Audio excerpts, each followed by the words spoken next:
Howdy YouTube, it is Tuesday today, and I'm going to do just another quick video today, but I was wondering to myself earlier, I've always heard that silver's been manipulated. I know that that's a common theory, and that there's even a lot of evidence out there showing that silver has been manipulated, the price of silver, by large banks that work with paper silver. And so I thought it was interesting that paper silver determines the spot price of silver and not physical silver. So what I mean by that is when banks create new silver paper contracts or retire old silver paper contracts, they are adjusting the supply available in the market, but they don't need to deposit any physical metal when they create these contracts, right? So I've drawn a couple graphs and I just want to give you quick Economy 101 type explanation to show you my thought process. And I'm really making this video to ask you guys for some resources on silver manipulation so I can read up a little bit more on it, and because I don't know everything, I know actually very little, and yeah, I was curious, maybe you guys have some resources I can check out. So here's a graph I drew. Time versus the dollar. This is any sort of commodity or service or good. If price stays the same over time, then supply and demand must not change. Supply and demand must increase at the same rate, or supply and demand must decrease at the same rate. If time versus the dollar increases, so if the price of this commodity, good, or service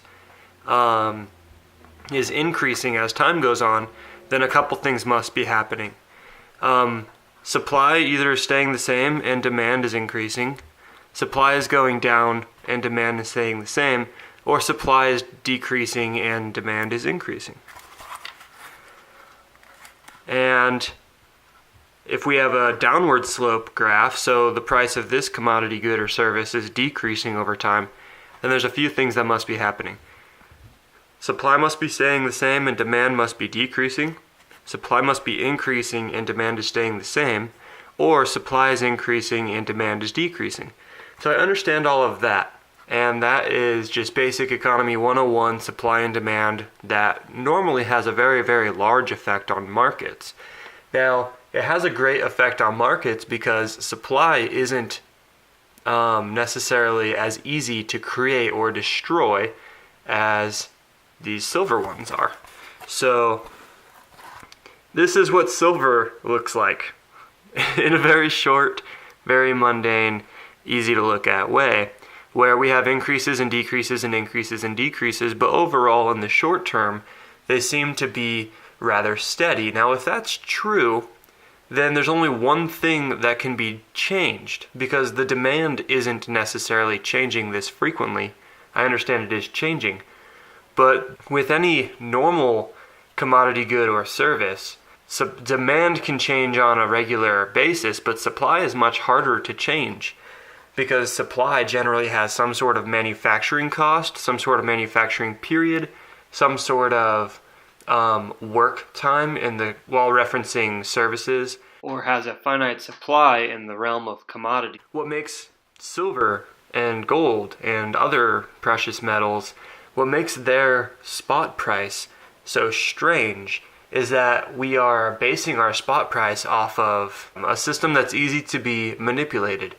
If I can just create more contracts without any deposit, or just retire old contracts without buying any silver, it would be very easy to just match the supply with the demand and end up with a graph that looks like this. If supply and demand are at equilibrium or are acting in the same manner, then you would end up with a price that is relatively constant over time.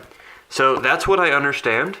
I wanted to know pretty much, do you guys have any resources that I can look at, or any fun facts to tell me to help me further understand the silver market manipulation, and maybe along the lines of how is it done, or along the lines of why is it done, or along the lines of how can we break away from it if possible, or maybe something like why have we seen such high highs in the past or in such low lows in the past at certain times if supply was so easily manipulated. If you have anything like that, I would be super interested in looking at it, just because I find not necessarily finance and economy fascinating, but I find silver fascinating, and it almost seems entirely illegitimate. Like, it seems like a way that shouldn't be legal.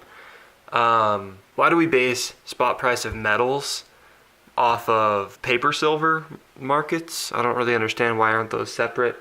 And if you have anything to say or to contribute to this, I appreciate it, and I will be back tomorrow, hopefully with something fun. And yep, see you later.